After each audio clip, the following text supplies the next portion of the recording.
তো আমরা কি করি, পাহাড়ের উপরে উঠি।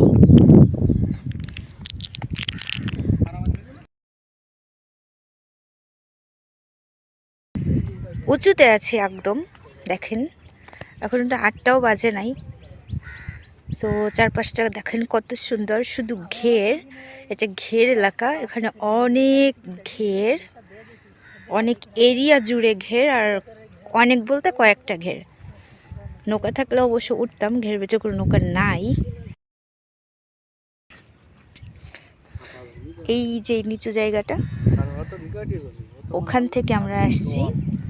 অনেক কাদা, এখানে বেশ কাদা, এখান থেকে উঠতে একটু কষ্ট হয়েছে, বাট যতটা না কষ্ট হয়েছে, কিন্তু কাদার ভেতর থেকে আসতে আমাদের বেশি কষ্ট হয়ে গেছে।